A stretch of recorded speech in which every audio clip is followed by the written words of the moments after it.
حضرت ابو سفیان اور امیر معاویہ کو کہتا ہے میں سلطان نہیں مانتا، تو نہ مان، کتے دے بھونکڑ نال کی ہوڑا ہے، تو بکواس کرنا صحابہ دے بارے، رشوت خور حرام خورا، تو صحابہ دے بارے بھونکنا، تینوں پتہ ہے جاندا ہے بھئی جڑا امیر معاویہ دے بارے گل کرے حاویہ دوزخ دا کتا ہے۔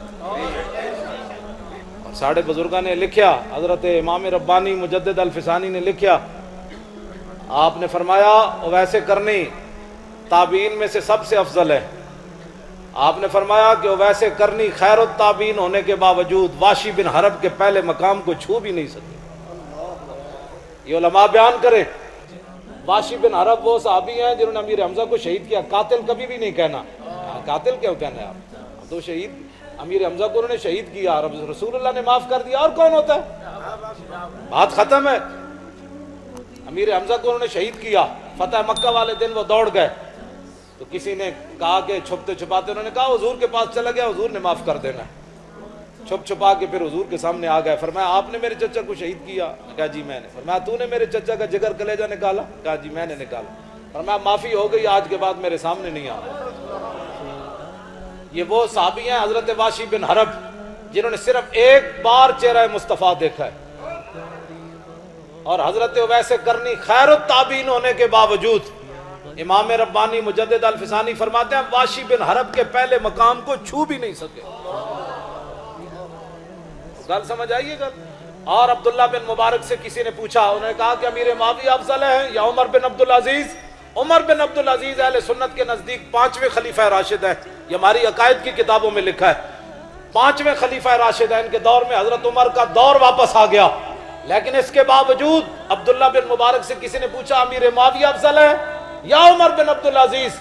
تو آپ نے فرمایا حضرت امیر معاویہ نے جو حضور کے ساتھ جہاد کیا، جس گھوڑے کے اوپر سوار ہوئے، اس گھوڑے کے ناک کے اندر جو مٹی داخل ہوئی نا، عمر بن عبدالعزیز تو اس کے مقابلہ بھی نہیں کر سکتے۔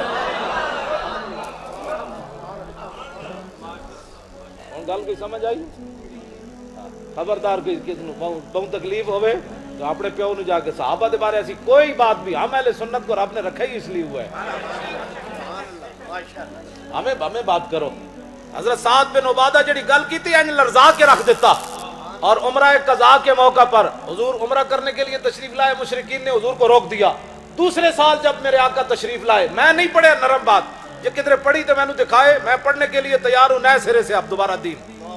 پہلے شاید ساڑھے بزرگاں میں نے صحیح نہیں پڑھایا، اور نویں کوئی مولوی جمعن تو میں نے دین نواں پڑھان، میں پڑھنے کے لیے آج بھی تیار ہوں، لیکن پہلے انہاں چیزاں تو ہٹ کے میں نے کوئی نویں گل پڑھاوے، اے تو میں پڑھ چکیا، اے تو میں رسول اللہ دے سامنے بھی بیٹھ کے پڑھتا رہا، قدمین شریف ہے نہیں،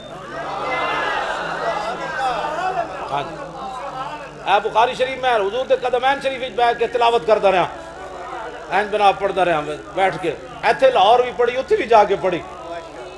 اب یہ کوئی نئی بخاری ہمیں کسی نے پڑھانی ہے؟ عمرہ قضاء کے موقع پر حضرت عبداللہ بن رواحہ، اے میں جڑیاں گلاں کر رہا ہوں تو انہوں کوئی شفا ملی کہ کوئی نہیں؟ جب حضرت حسان نعت پڑھ کے فارغ ہوتے تھے نا تو میرے آقا خود فرماتے تھے شفیت یا حسان واستشفیت، فرمایا حسان تو نے میری تعریف کر کے خود بھی شفا پائی، اور جن غلاموں نے سنا انہوں نے بھی شفا پائی۔ یہ حضور کا فرمان ہے، حضور کے ذکر سے بندے کو شفا ملتی ہے۔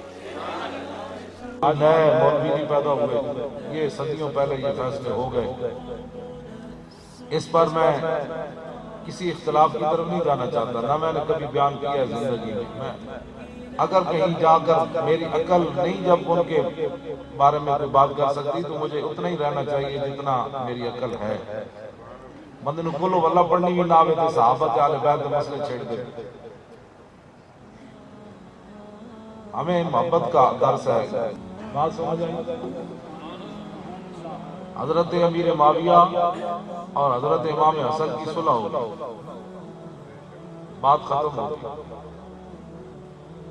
اور بعض لوگوں نے اس وقت بھی امام حسن کے خلاف بات کی، آپ لوگوں نے کہا یہ آپ نے کیا کیا، 80,000 فوج جو ہے وہ ٹکرانے کے لیے کھڑی تھی امام حسن کے ساتھ، 80,000 لشکر موجود تھا، امام اقبال کے کہنا یک شمع شمستان حرم حافظ جمعیت خیر الامم تا نشینت آتش پیکاروں کی پشت پازت بر سر تاج و نگی. اقبال کہتا ایک تو امام حسین ہے دوسرے امام حسن ہے. امام حسن کون ہے کہ جب دو میں فوج آپس سے ٹکران لگیاں تو امام حسن اگے ود کے وہ تاج اور تخت جی وجہ تو خون بہن لگا سی آپ نے اتنے اپنا پیر رکھ دیتا اپنی نالین رکھ دیتی اپنی جتی رکھ دیتی. فرمایا حسن کو ایسا تاج و تخت نہیں چاہیے اور میں اس تاج کو مجھے نہیں چاہیے. آگے بڑھ کر حضرت امیر معاویہ سے صلح کر بات ختم ہو گئی. جب امام حسن نے امیر معاویہ سے صلح کر لی اب قیامت تک کوئی حضرت امیر معاویہ کے بارے میں جو بات کرے گا وہ تو امام حسن کو نہیں مانے گا. ہاں امام حسن کو نہیں مانے گا. بہت سارے لوگوں کو یہ امام حسن کی پریشانی بھی یہی ہے کہ امام حسن نے کیوں صلح کی. میں نے کہا امام حسن نے اس لیے صلح کی کہ میرے آقا و مولا نے ایک دن امام حسن کو دیکھ کر فرمایا تھا فرمایا یہ میرا بیٹا سید یہ میرا بیٹا سید. جب دو مسلمان گروہ آپس میں ٹکرانے لگے گے تو یہ دو مسلمان گروہوں کے درمیان صلح کرا کر تو یہ تو وہ دہان جس کی ہر بات ہوئی ہے خدا چشمہ علم و حکمت پہ لاکھ بلکہ ایت میں تمہید بدی صرف تانوں گل سمجھان واسطے. ویسے میں دیکھ رہا کہ تانوں یہ گل جڑی نا تسی کیونکہ دوسری گلاں سنن تے عادی ہو تے اے تانوں کو سمجھ نہیں آ رہی.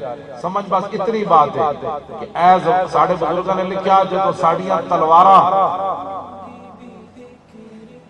بچیاں صحابہ تے آل بیت تے چلن واسطے نہیں جنی چلیاں انہاں دے خلاف تو پھر اپنی زباناں انہاں دے خلاف نہ چلائیں. اے بس اتنے مختصر جی بات یہ او جانن بڑے دیاں گلاں بڑے جانن. حضرت پیر مہر علی شاہ صاحب بیٹھے ہوئے سن تے ایک مجذوب آیا. مجذوب آ کے کہنے لگا جی داتا صاحب دی لڑائی ہو گئی. افغانستان دا ایک مجذوب ہے اودی داتا صاحب نال عالم ارواح وچ لڑائی ہو گئی. پیر مہر علی شاہ صاحب فرمان لگے کیوں لڑائی ہو گئی. انہاں کہ افغانستان دا مجذوب کہندا ہے داتا صاحب نوں کہ بر صغیر وچوں انگریزاں نوں کڈو تے داتا صاحب کہندے نہیں نہیں اجے مسلمان ٹھیک نہیں ہوئے انہاں دی ٹھکائی ہور ہونی چاہیے. پیر مہر علی شاہ صاحب بیٹھے ہوئے سن ایک مجذوب آ گیا انہیں اے گل کی پیر مہر علی شاہ صاحب نال. آپ نے فرمایا چھوڑا چلیا بڑے دیاں گلاں بڑے جان بڑے دیاں گلاں. اور خادم کون ہوتا ہے اس کرسی پر بیٹھ کر صحابہ والے بیٹھ بس. حضرت یہ جو جھگڑے بنائے ہیں نا لوگوں نے اپنے پیٹوں کے لیے بنائے. ہاں جی لوگوں نے اپنے پیٹوں کے لیے